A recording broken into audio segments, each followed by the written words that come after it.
And this week, I'm really excited to feature what Colorado Springs is doing in the emergency management space. I met Andrew this summer, and he showed me what he's been up to with essentially a digital twin for evacuation planning. And I knew instantly that this is something that we wanted to share with our community and hopefully can be replicated across the state. So we're going to dive into that today. And we are actually probably not going to keep you the full hour, but we do have lots of time for question and engagement. The way this will work is we'll hand the floor over to Andrew and Sarah. They will give a presentation and a demo on what they are doing in the space, and then we'll have time for Q&A with all of you. So please feel free to put your questions in the chat or save them, and you can ask them live when we get to that point. But to introduce our speakers for today, we have Andrew Nottbaum, who's the Executive Director of the Pikes Peak Regional Emergency Management and Recovery Office, based out of the Colorado Springs area. And before that, he was actually with Boulder County Emergency Management. And then we also have Sarah Fant, the coordinator who's going to be demoing the actual solution with Pikes Peak Regional Emergency Management. And she has an interesting background as well, working at FEMA, and both of them have spent really what looks like, or at least from LinkedIn, their whole career trying to protect our communities. So with that, I will stop sharing, and Andrew, I will hand it over to you and Sarah to dig in. All right, thank you, Tyler, and thank you, Chelsea, for having us today. Sarah will get some slides queued up here, but again, my name is Andrew Nottbaum. I'm the Executive Director for Pikes Peak Regional Office of Emergency Management, here to talk today about our evacuation planning and LADRIS software. Next slide, Sarah. So a little bit about who we are. PPR OEM is a regional office. This is fairly unique in the state. We are a joint office of the city of Colorado Springs and El Paso County. What does that mean? It means I have a lot of bosses, right? The one thing about emergency management is there is responsibility for a lot and there's authority for very little, which is different than our counterparts in my counterparts in fire, police, or the sheriff's office. So cooperative agency, who do I report to? I've got two bosses, many bosses, but the mayor's office, the board of county commissioners, and I report directly to the deputy chief of staff with the city of Colorado Springs and the deputy county administrator for El Paso County. A little bit about me: been doing emergency management close to 20 years, been involved in a number of major disasters in the state. From the Waldo Canyon fire, I was a mitigation specialist with the Colorado Springs Fire Department. Tyler mentioned this, moved up to Boulder, was involved in the 2013 floods there through the Marshall Fire. So significant a number of incidents, both natural and man-made disasters. Next slide, Sarah. So as a regional office, what do we do, or how are we structured? So it's pretty unique. Again, we are emergency management for the city of Colorado Springs and unincorporated El Paso counties. We have two sides to our org chart. We have 7 different emergency management specialists. We are the DERA, or the Designated Emergency Response Authority for Hazardous Material in El Paso County. And then we have a number of liaisons that are in our org structure too. We have a liaison with El Paso County Public Health, one with El Paso County DHS, Human Services, and then have liaisons on the city side from the Colorado Springs Fire Department and Police Department. We rely on volunteer support through our CERT team, Community Emergency Response Team, as well as our Special Communications Unit, which are ham radio operators, and then a program called CAPS in the city, which is Community Advancing Public Safety. Next slide, Sarah. So a little bit about El Paso County sometimes, and having worked in northern Colorado in the metro region, sometimes feel like, hey, we forget about southern Colorado, and knowing that El Paso County is actually the most populated county in the state of Colorado with over 750,000 residents. Colorado Springs alone is pushing 500,000 residents. We've got about 495 currently. And that within our wildland urban interface, which is traditionally defined as where natural vegetative fuels meet human populations, the Colorado Springs Fire Department has identified about 76,000 people that live there, and that's close to 36,000 homes. Now, if you look at the areas of unincorporated El Paso County, which include Monument, Black Forest, Highway 115, those estimates are nearly doubled. I argue that in El Paso County, we have the largest wildland urban interface in the Intermountain West. And when I say Intermountain West, that just means outside of California. This is a huge wildland urban interface. And then the interface has changed as we talk about it. Wildland urban interface. Well, now we're talking about not just WUI, wildland urban interface, but GUI and PUI. Now, what is a GUI and PUI? That's the grassland urban interface or a prairie urban interface. If we're thinking about the Marshall Fire, for example, those areas were not in traditional natural vegetation. It was ornamental vegetation driven by grasses or prairie fuels. So next slide. El Paso County also has a history of disasters and major wildfires. In 2012, the Waldo Canyon Fire burned for about 2 weeks in southern Colorado. It destroyed 347 homes. At that point, that was the most destructive wildfire in the history of Colorado. It tripled the most destructive wildfire as far as homes. It was burned in the Mountain Shadows neighborhood, and over 32,000 people were evacuated. These were major fires. It was a major fire in an urban area. And then the next year, the 2013 Black Forest Fire, again, close to 40,000 people evacuated, and 484 homes were destroyed. Now, that since the Cameron Peak Fire in northern Colorado, as well as the Marshall Fire, burned over 1,000 homes, have become the most destructive fires in Colorado history. But southern Colorado does have a history of these major type fires. Next slide, Sarah. So advanced evacuation planning, we started a process, and I just want to talk a little bit about advanced evacuation planning. Why I say advanced evacuation planning is we've had an evacuation plan here in southern Colorado, the Pikes Peak region, for years. We have experience with major wildfires, as mentioned on the last slide. But really, we're looking at a different type fire environment. You can go to the next slide, Sarah. And what this fire environment is, it's not just these traditional fuel-driven fires that we've seen where we have incremental spread. They're a little bit more predictable because it's fuels, topography, and fairly stable weather we have in our summer months or traditional fire season, to something that is a little bit different. And these are extreme wind-driven fires in the built environment. You'll hear me talk about that. Specifically, what we're planning for is wind-driven fires in the built environment, and then would go no-notice, multiple start type events. And these are driven by not just vegetative fuels, but grasses, as I just mentioned, and houses as fuels. That actually the homes, vehicles start to help with fire spread. These are ember-fueled advances and very dynamic evacuations that are in urban areas where large urban areas may be asked to evacuate at once. And so you have this challenging problem set where you have the time available or the time needed to evacuate people and the time available. There is a difference between those two, and you may need to look at alternative tactics. Next slide, Sarah. And so as we looked at this too, we really wanted to look at where have we seen this type of fire? And there are 4 fires that have happened within the last 10 years or less.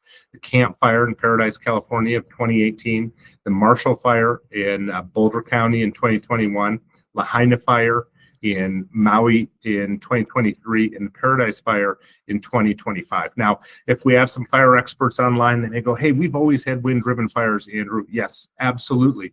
The difference, I would argue, with these fires being the number of fatalities. And with the exception of the Marshall Fire, there were 2 deaths in that.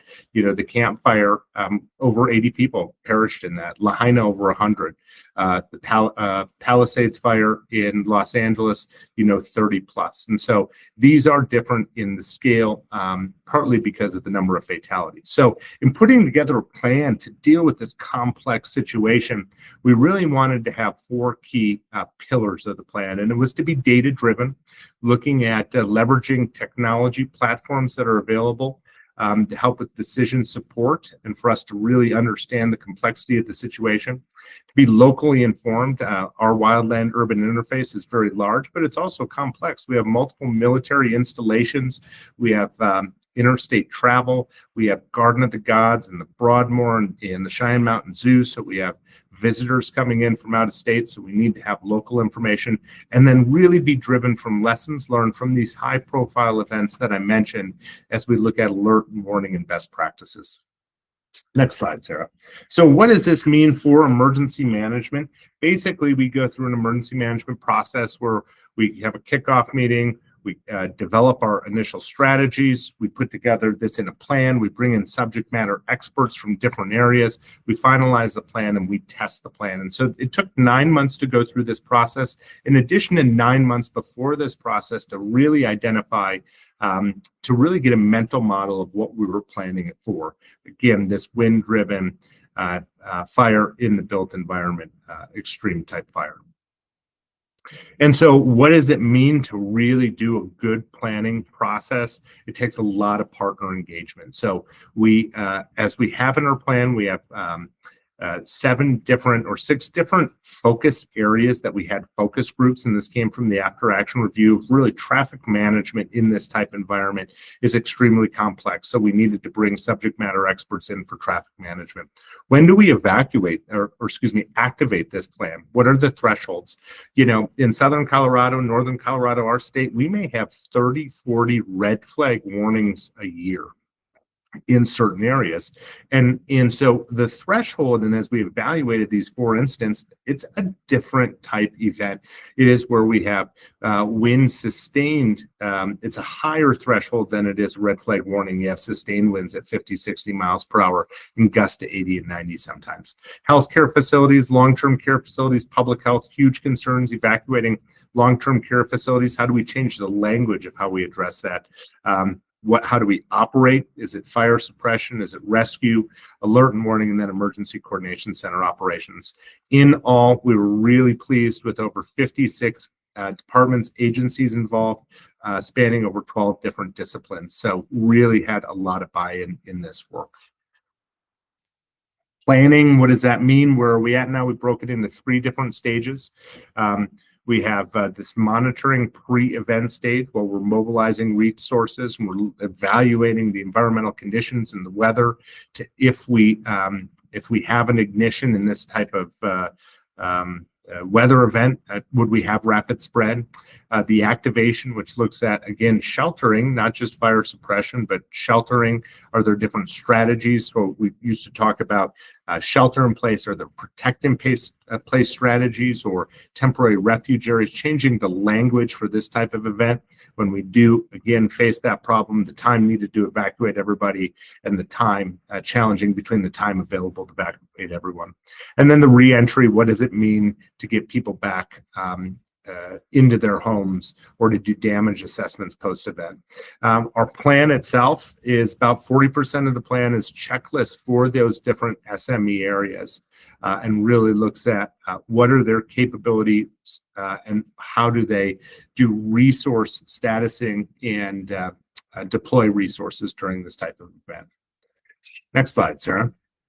So this is the cool thing we're going to get into, and Sarah's going to run a demo here, is leveraging technology in something called Ladris evacuation software, which Tyler mentioned is a digital twin of how traffic behaves in the Pikes Peak region. The one thing I say often to my staff and in general is technology does not replace a capability. And in this scenario, the capability is the tools, knowledge, resources, and skills of our first responders to address dynamic evacuations, but the technology can help aid how we think about evacuations. It can help simulate what's happening in an event, can look at bottlenecks and areas of concern, and can help us optimize evacuation routes with the ultimate goal in this type of environment to get people out to safety. Do want to mention too, it's very important that our use of Ladris, the evacuation software, was supported by the state Internet Portal Authority grant. And so we're very fortunate to get a grant to help fund with that. So in doing that and putting it together, we created 7 different evacuation areas that you can see here, which were just general large snapshots. And we wanted to run simulations in these areas and then really challenge our assumptions and maybe come up with new strategies of how if this evacuation software can help support pre-event and then operationally during event for fast-moving wind-driven wildfires in the built environment. And then with that, I will turn it over to Sarah Fant, who is our specialist emergency management coordinator with the Pikes Peak Regional Office of Emergency Management and has a ton of experience, also does a lot of work in our technical space. So Sarah, go ahead and do the Ladris demo. Sorry, trying to find my mute button amid all of the. Okay, so I figured for this group, we would start with a little bit more of a deep dive into the data side and some of the mechanics behind this Ladris simulation.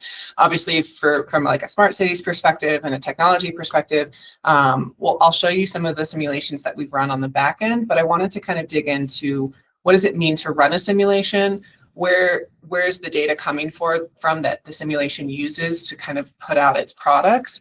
So when you come into Ladris, one of the good things that we liked about Ladris and one of the reasons we chose them as a particular vendor was the ability to load in our local data.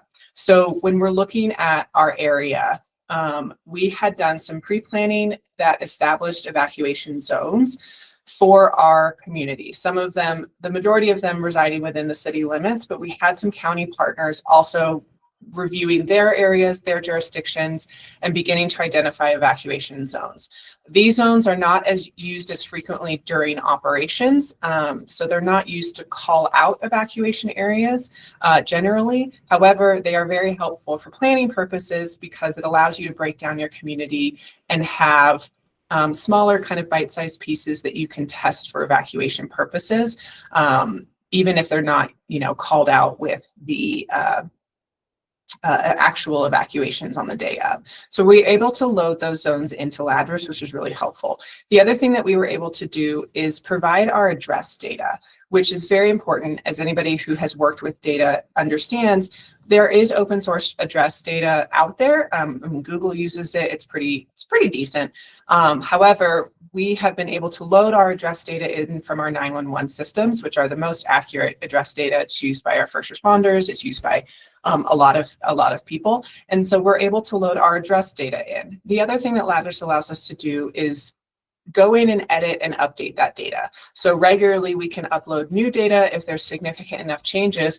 We can also go into individual address points and click on one and change the features of those address points. So if we want one address to have more cars than another address or more cars than normal, then we're able to go in and make those changes at the data level within Ladris, which is really helpful. So that's kind of that. You will also see that Ladris uses traffic. It pulls it from open traffic sources, and they have begun to collect traffic over the couple of years that they've been taking the data in. So you can do live traffic, or you can do a baseline average traffic for whenever you're running. And so that's also kind of cool as well. All right, so when you're building simulations, you can obviously use the pre-built evacuation zones. You can click on them and choose which ones you want to be evacuated, as well as placing radius type polygons and as well as drawing them manually. So you can do whatever you're looking at in terms of, if you don't have pre-identified zones, you can still run things, and that's not a big deal. Ladris uses vehicle counts for simulations. It does not use population data. So when it's looking at addresses, each address will have 2 cars assigned to it. And then there are, so as you're looking at an area, it says 3,380. That is based on address data, and then the assignment of 2 cars per address. And that is what is used in the simulations. Once you select an area that you would like to evacuate, you will then select a waypoint. An evacuation waypoint is essentially the location at which the cars are no longer being simulated. It's considered a safe point. So it is the place at which the cars are no longer feeding into that simulation. They're no longer impacting traffic, any of that stuff. Once they move past that point, the clock stops for that particular car in the evacuation. So as a rule, we have decided that our evacuation waypoints, at least for the west side of I-25, are placed on I-25. That seems to be the most effective in terms of getting the cars to a larger roadway and allows them to leave that simulation much quicker than if we were to pick, you know, a smaller two-lane road. Because I-25 is able to handle a lot more cars than obviously your average neighborhood street. And so those are kind of the main things. Also within Ladris, you are allowed to block off roads. So if I wanted to say we can't actually go down Highway 24, it will then force all of the cars to find other routes other than Highway 24. This can be pretty effective if you want to simulate, you know, that there's a car crash or that the road is just not available for use during evacuations. And so that's also something that you use in those simulations. It can also test like, hey, what is the impact of putting a roadblock on a certain road? Like, hey, we don't actually want people to go down Highway 24 for whatever reason. That allows you to figure that into the simulations, and it really does have quite a bit of an impact. And so that's kind of the background of that. And then when we go into an actual simulation, so this is a simulation that we used, and you'll recognize this from the bigger map. This is our Manitou Springs kind of West Highway 24 simulation area. It includes Manitou Springs, and it includes a small pieces of kind of north of that 31st area. And so that red is the evacuation area. We did use our zones for this. And then you'll see that each of these purple dots are an address in the system. So you'll see that they're loosely located within those things. If I click on one of the addresses, let's see if it'll work out for me. Yeah, so you can see that there is some information about their evacuation status. It's yet to depart, their departure time. They depart at 23 minutes into it, and their total trip time for the cars at this address are 4 hours and 48 minutes. So that's some of that address data that you're seeing. You'll also notice that it has that traffic information, typical traffic modeling of, you know, red is really, really bad and green is still moving regularly. Over here, you'll see that it has the number of addresses evacuated from the area impacted, so all of those purple dots. It will count the number of cars that were evacuated as well as the number of heavy vehicles. That passenger car, as I said earlier, starts with 2 cars per address. Now, Ladris has gone in, and we have verified most of this data. Ladris has gone in into like schools, churches, parking lots, parks. They have manually upped the number of cars in those locations, because generally you don't just have 2 cars at a school on a regular work day or a regular school day. So they have, so that car count has already artificially been, not artificially, it's not artificially, it's just been manually been raised for certain locations based on what those locations are. However, you'll notice that it's clearly not a 2-to-1 or even close to that. What that is that at any time, Ladris can, it's an average of an 80% occupancy within the area, because we know that no area of the city is going to have 100% of the cars at their homes 100% of the time. So it factors in that 80% occupancy to try to bring a more realistic number into that. Again, that's one of those variables that you guys can control. You can up the percentage if you want to do like, hey, let's try an overnight. Let's do 96% of the cars will be at the homes. Or let's do a suburban neighborhood in the middle of the workday and drop it to like 40%, because really there's not a ton of people at their homes in a suburban area during the workday. So that's some of the variables you can play. And then from that car, you will have a 20% default of those vehicles being heavy vehicles. Heavy vehicles in the system take up more space on the roadway, and so there's less cars able to be in that space if you have more heavy vehicles. Again, if you have a more industrial area, lots of warehouses, you can increase that percentage of heavy vehicles to a higher amount to account for the fact that you may only have to evacuate a couple hundred cars, but all of those cars are 18-wheelers, then that's going to be a slightly different conversation than if you were evacuating 18 smart cars. And so that's how the simulation handles that. When you're looking at a total clearance time, this is the time from when the first car leaves the first address to when the last car hits the waypoint finally. So that's the total clearance time from first car leaving the first address to when the last car passes through their waypoint. This trip time, unfortunately, is the absolute worst possible trip time you could have for a single car in this simulation. So some poor guy or gal is stuck in their car for 5 hours and 35 minutes during this particular simulation. What you'll notice, this is a unique simulation, and I had forgotten it when I chose it, so I apologize, Andrew. We're introducing some complexity into this. This graph here is the average departure time versus the trip time. Generally, what we will see is we'll see a low initial trip time because people who leave earlier spend less time in their cars, and then it will go up from there. I'll show another simulation to give you guys an example of this. This area is unfortunately unique in that because of all of these small roads, small neighborhood roads, and the fact that there's not many large exit roads out of this area, your trip time actually starts pretty high, no matter what time you leave. And then as the roads, the smaller roads empty out, you're going to get better and better trip time. This is very unusual. However, it's important for us as OEM and also very important for our first responders to know that as well, because if they don't know that, then they're not able to adjust traffic control. They may need more aggressive traffic control earlier than they would in a normal area, normal simulation. So as we play the simulation, you'll see down along here is time, and then you will see the addresses start to change color. It's a little bit laggy, I apologize because I'm sharing. As they change color from purple to yellow to green, that means that all of the cars have left all of their addresses and are now moving through the traffic and road simulations to these waypoints. Within the simulation, it is default that every car will have left its address by 1 hour. They have found through research and study of evacuations in the area that from the time that somebody makes the decision to leave, it generally takes about an hour for them to get in their car and leave for a variety of reasons. That's one of the things about the simulation that you have to be able to understand is that these simulations are not accounting for alert time.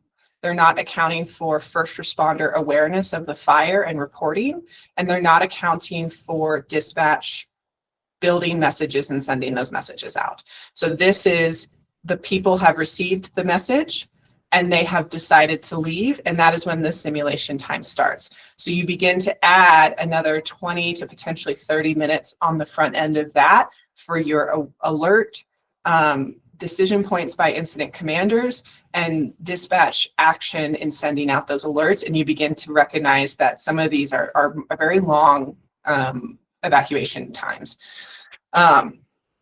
Okay, so I will show you another example of a better, let's look at, not our Palmer Lake one, let's do our Monument. So this is another planning area that we have used, and it's up there in Monument. So you see all the addresses in Monument. For this one, we wanted to force everybody to go to I-25, hence the roadblocks over on the east side of the county.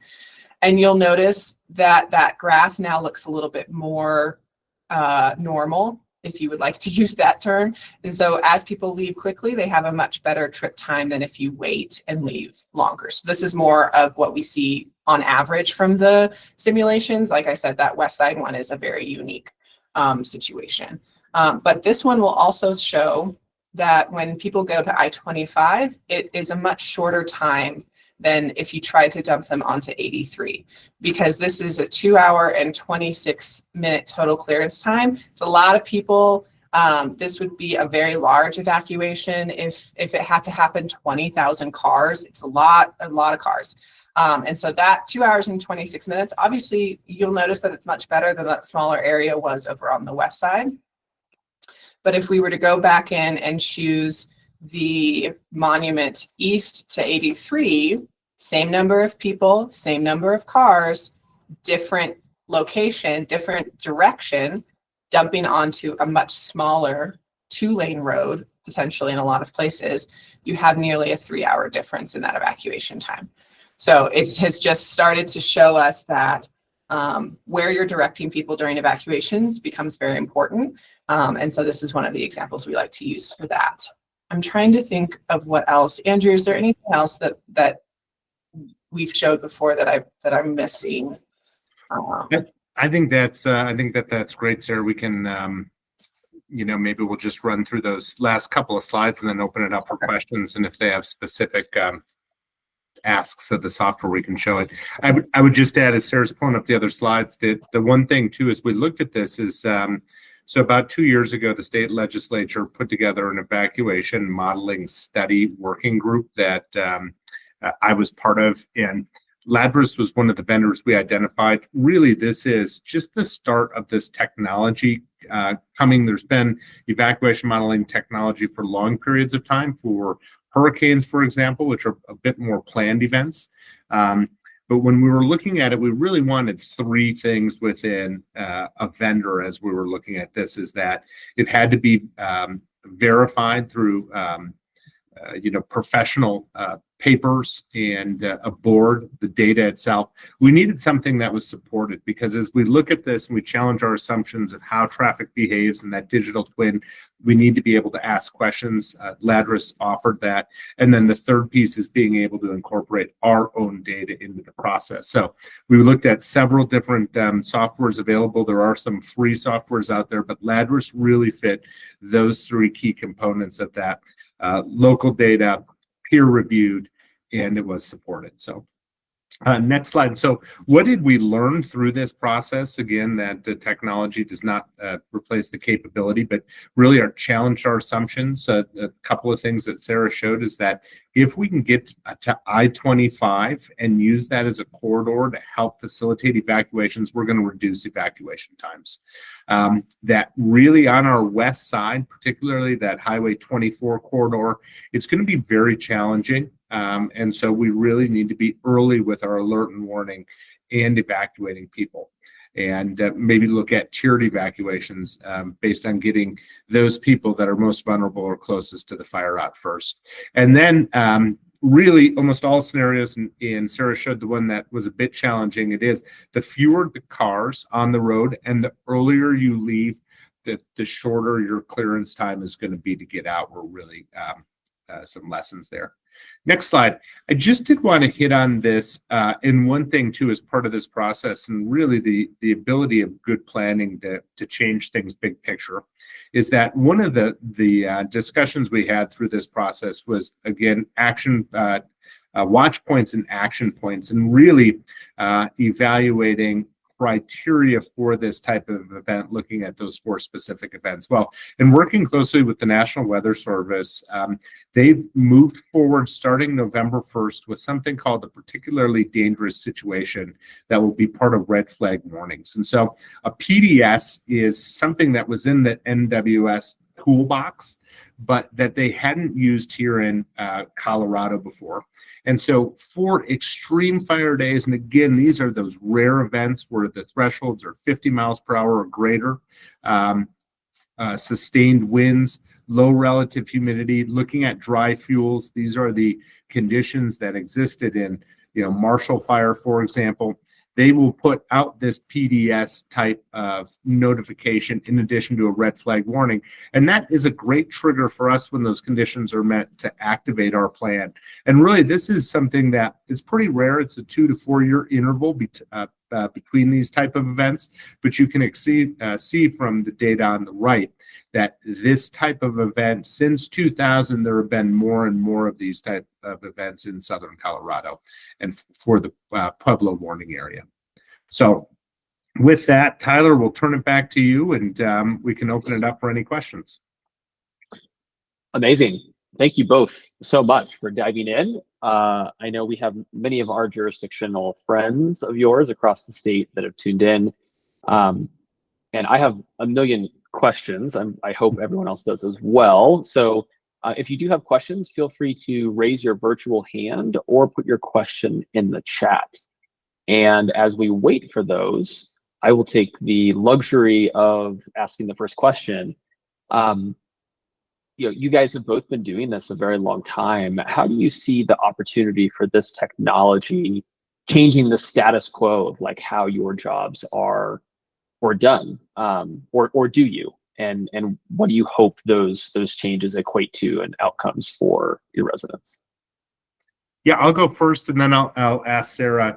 We've been using, and I think there's been a change within the last 10 years from GIS and online mapping platforms to move from just mapping to decision support.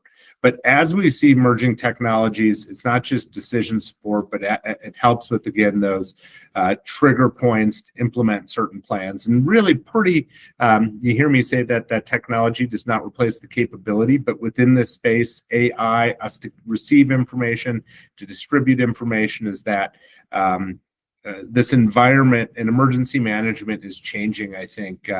It's changing very quickly with these type of platforms that can help us, they're not perfect, but run assumptions or challenge our assumptions of how these digital twinning of our environments and of our threats and hazards. So Sarah, anything to add on that?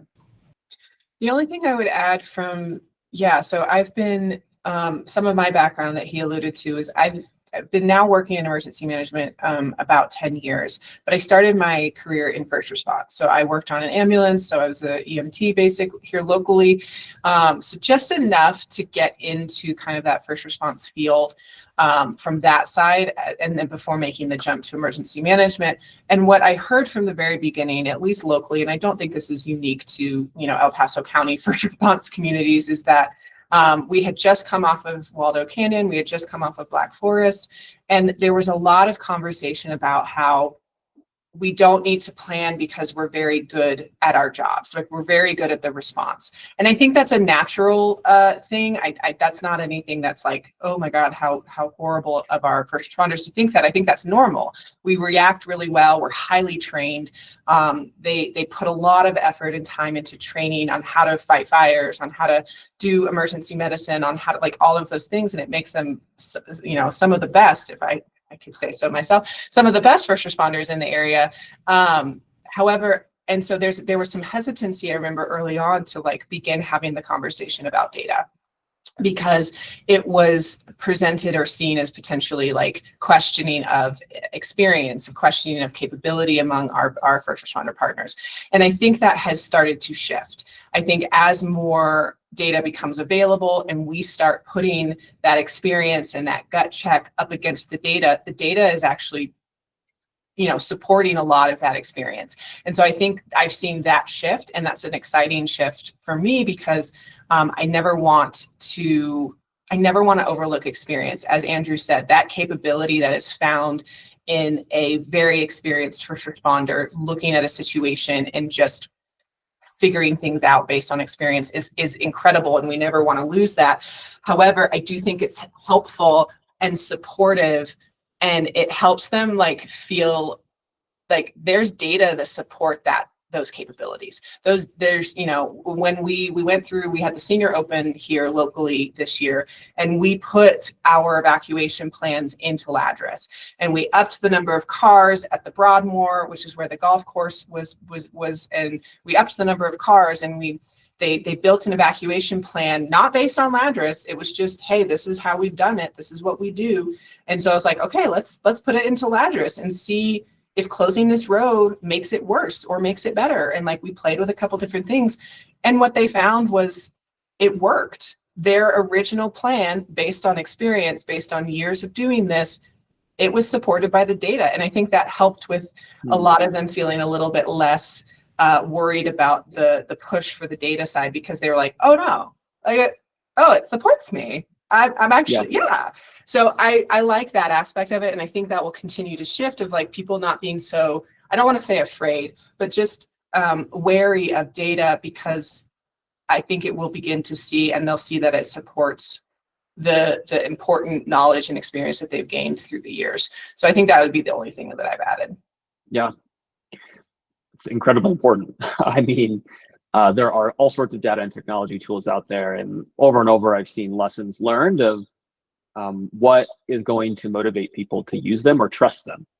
And reinforcing that, the people that are experts on the ground have, valuable assumptions that can be proven is a really good example. Yeah. Well, we have a few other questions. The first one dives a little deeper into that data picture, and it's from Joel. Is there a way to evaluate and change the escape decisions in real time, for example, when fire direction changes, et cetera?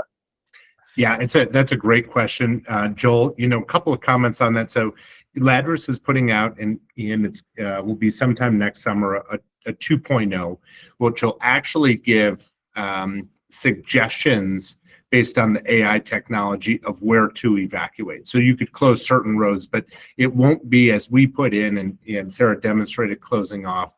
You're saying I-25, but we'll give suggestions based on data coming in. One of the challenges we have, and this is the challenge of this type of environment, this wind-driven environment, it is so dynamic and things move so quickly. I would also say from modeling, there's not a lot of modeling done for urban conflagration.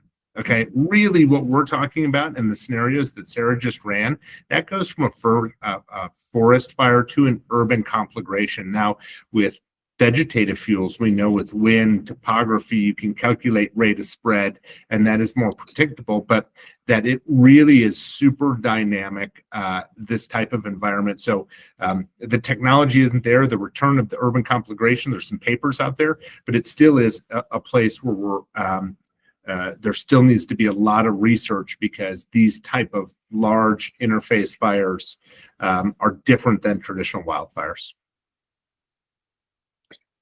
Awesome. And we've got a couple other questions here in the chat. We'll go to Kevin's first, and then Andy, I see your hand raised. We'll let you go next. But from Kevin Wilkins out of Fort Collins, said, thank you for the presentation. You mentioned digital twins. How can we think about this regionally and perform more scenario-based modeling, employing maybe AI to help us all uncover considerations we may never realize until we encounter them in real life? Yeah, and I can answer that, and maybe I'll ask Sarah. I think Sheila is asking a similar type thing in the next question of and Sarah mentioned this, so we held the US Senior Open here recently, and we used this, created the digital twin, and went, okay, buses, cars, people, what if we had a wildfire in the Broadmoor area during this event? So we're leveraging this for planned events, doing the digital twinning to help understand, again, what the traffic concerns would be in the community. And we are using it in exercises. Tyler and I were talking before we all jumped on the call that tomorrow we have a functional exercise for a wind-driven fire in the built environment in the northwest part of town. Part of our injects and our objectives are to test Ladris operationally, and that it is driving the scenario where, I can just say that in other exercises we had pre-Ladris, it was you have an injective, evacuate everybody, and then it's, hey, we got everybody out, we're all good. And now we're going, no, the data shows us you're not giving everybody out in this environment. What are other tactics or strategies you can employ? So we didn't talk specifically about this, but within the evacuation plan, once we hit thresholds or to activate the plan, we're mobilizing resources to help support the evacuation of long-term care facilities. So buses, for example, and having a list of all buses available within the region to get them to be on standby to help support. We're looking at, again, the changing of the language. So you used to hear in fire a lot about shelter in place as a strategy. Well, we're seeing these wildfires is that whole neighborhoods are destroyed. So shelter in place is a protective a warning or alert that goes out, passive, excuse me. And so you need to have an active protect in place. So first response is going to say, ask people to shelter in place. They need to have resources to protect that structure and actually protect it in place. And then looking at too, are there areas within our community for temporary refuge areas? So large open areas where you are going to reduce your exposure to fire, and it's going to be very uncomfortable. What we saw those deployed in the Paradise Fire is that temporary refuge areas that were pre-identified or were used, they saved lives and they were very uncomfortable. But that may be a better place to go to a large parking lot or to a golf course rather than, in your home or in your neighborhood. And so how do we direct people to those areas? The only thing I would add for that is one of the things that we found, and again, this is a part of how we did the planning process, how we introduced Ladris, how much Andrew and the leadership worked in that 9 months before we even started the plan process of introducing and preloading and having conversations about what Ladris could do, what it couldn't do, like having really honest conversations about what can it show you and what is this just not going to be good for. And what we found is that we had a couple jurisdictions really grab onto it. And this is speaking to maybe Kevin's question of like, they, especially in our monument fire partners, they really had been looking for this type of tool for a while. They have a more complicated area. It's obviously smaller than the city, but for them, that is their community, that is their backyard. And they have, you know, this massive highway running right through the middle of it, but the access points to and off that highway are small roads that are uncontrolled intersections on highway passes. And then they've got quite a bit of agricultural land on the west side of their areas with small dirt roads. And so they've been looking for something to test ideas that they had about how to best evacuate their communities during these types of situations.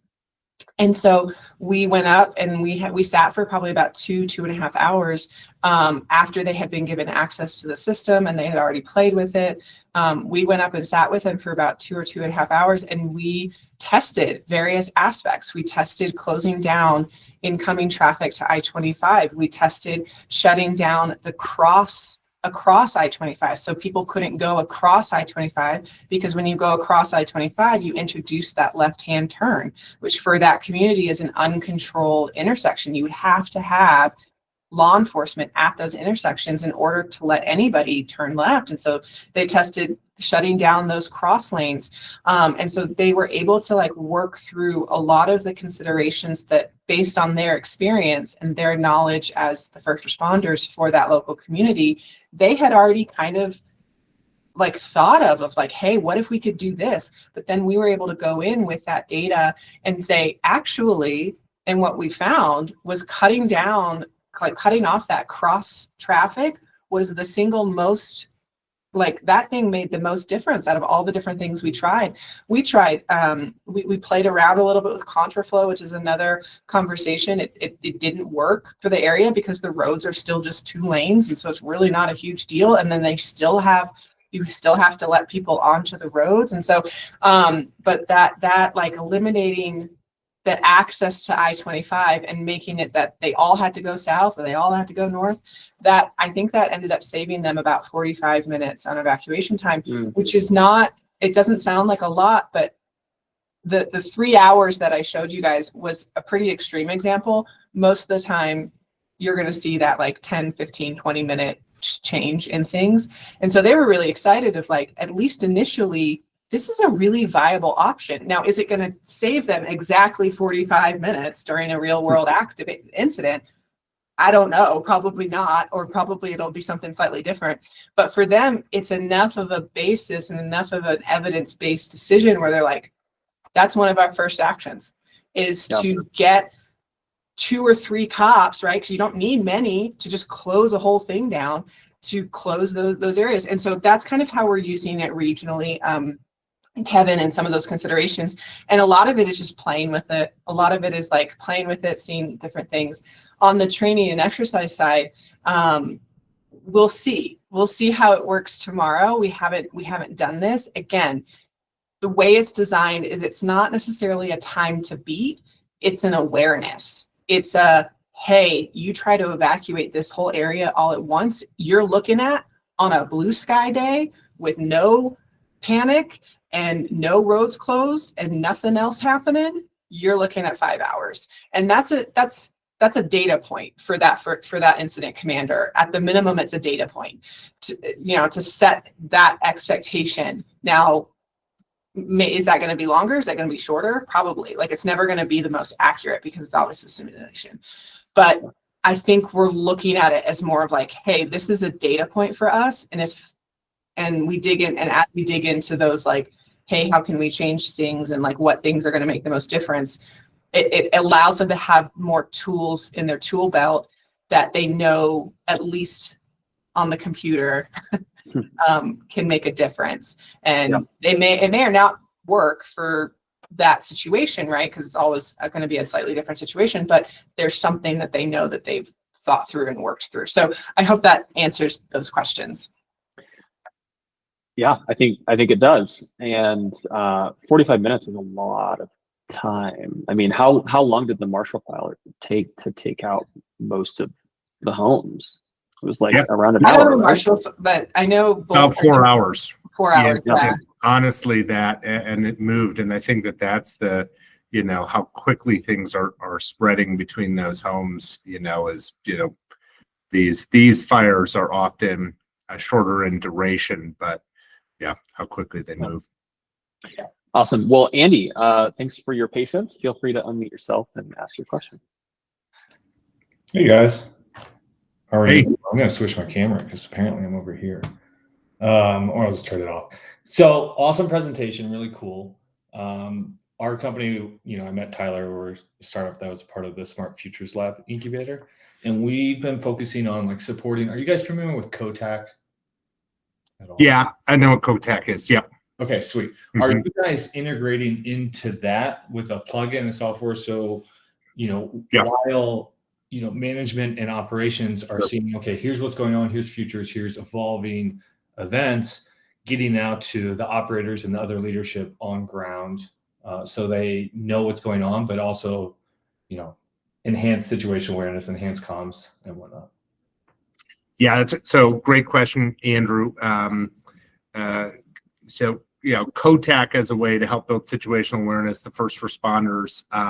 Where I think this is going to go, and we're just at the start of this, really, we wanted to go through our advanced evacuation plan, build the capability, but we have in Colorado Springs in the city, and then shortly in El Paso County, have a really advanced real-time crime center.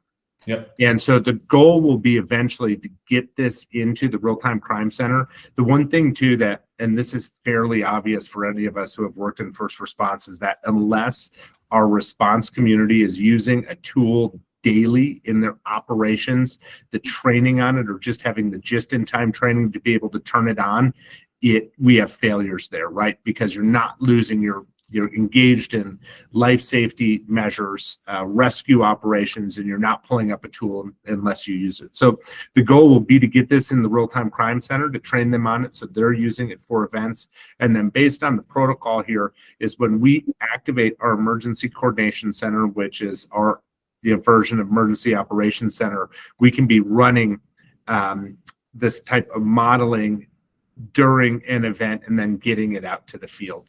The other piece I would mention too is that in this 2.0 version of Ladris's updates, they are looking at phone type modeling that will be really easy and will be more predictive based on the digital twin that will give options to first responders in the field. But that is the evolution and the connection at some point, is how are we getting this data into one center and leveraging it for that decision support. So great question. We're not quite there yet. Familiar with Kotak. Within our real-time crime center, I think ultimately will be another place we'll put this, and that they can then relay information back out into the field. An opinionated statement that I'm about to say. Yeah. Definitely look into TAC. Sure. TAC was backstory on it, developed in 2010 by the Air Force. Yep. Blue on blue. And has percolated out to all JSOC, everybody, and it is the situational awareness platform. And it's starting to come. You've seen it in like the Palisade fires, right? That was 37 square miles. Over 8,000 structures burned, all of that. And I was just sitting down this last week with some of the leadership that kind of said, "Hey, this was our fail point. This was our Super Bowl, and we failed. And this is that's one of the platforms they're bringing in, which is the TAC ecosystem, because it services fire and law enforcement and ops and everybody. But what's great is Colorado, you guys get it for free. Yeah. And the state provides it. So I think there's no single answer, but I think I would definitely look into that and saying that, like, how can we share information and data real time so everybody knows what's going on? Yeah, I think great points. I would say too, in a response, that's the unique thing about emergency management is that really it would be our partners in law and fire that would utilize this, and so we can introduce the software to them. We can help with some planning. We can run scenarios, but really, we're the secondary responders in doing support and coordination, and so.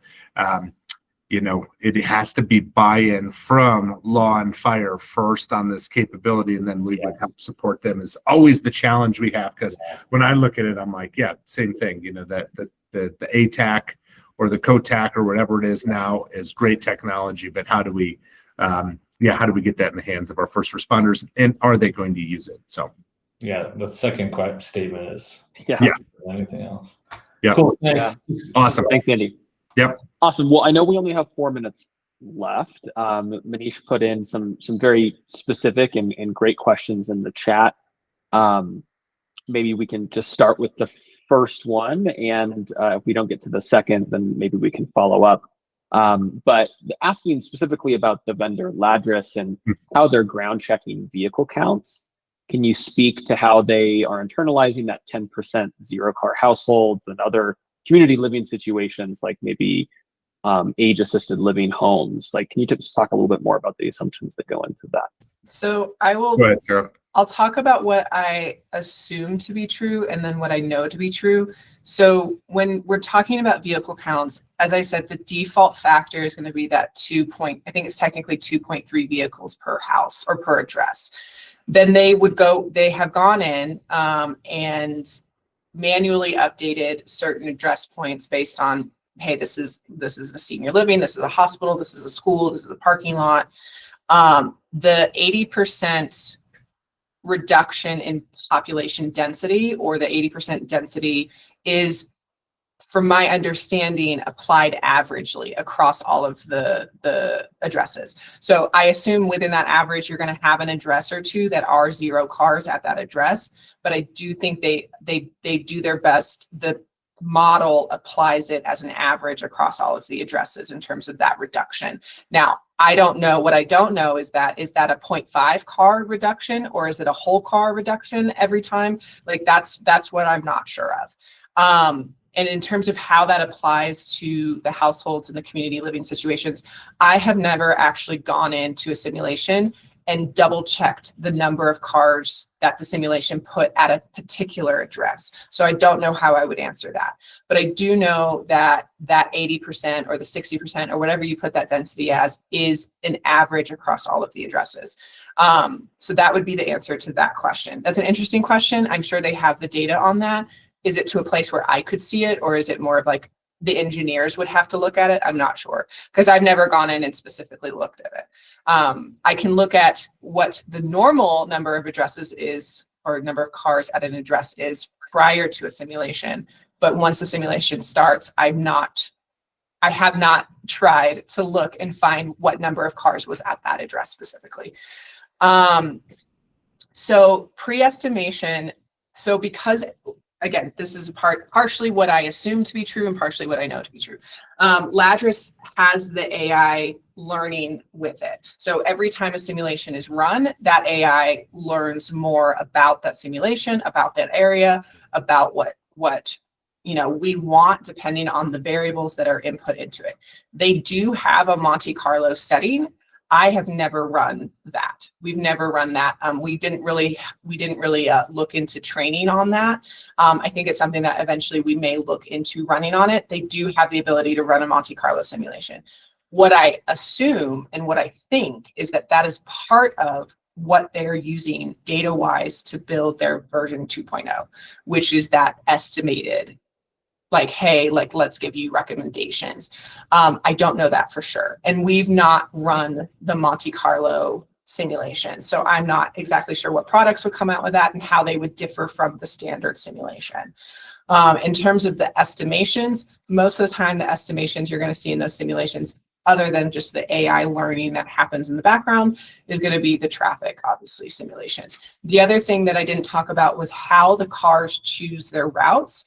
And they use the simulations that the same kind of programs and softwares that Waze uses.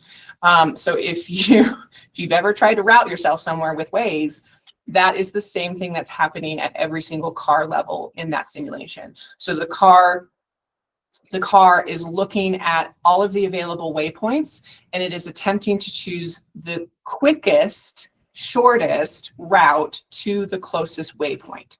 And it was making those calculations consistently. So some of the simulations you'll see like a whole bunch of cars going around in a parking lot before leaving, because that's what Waze does to you. Like if it starts freaking out and like takes you through people's backyards and down alleyways, anywhere that it finds a road that it could drive on, it's going to take the car there. So that is how the traffic, that like inherent randomness and chaos element for the traffic is done, is through the same like route prediction algorithm that Waze uses.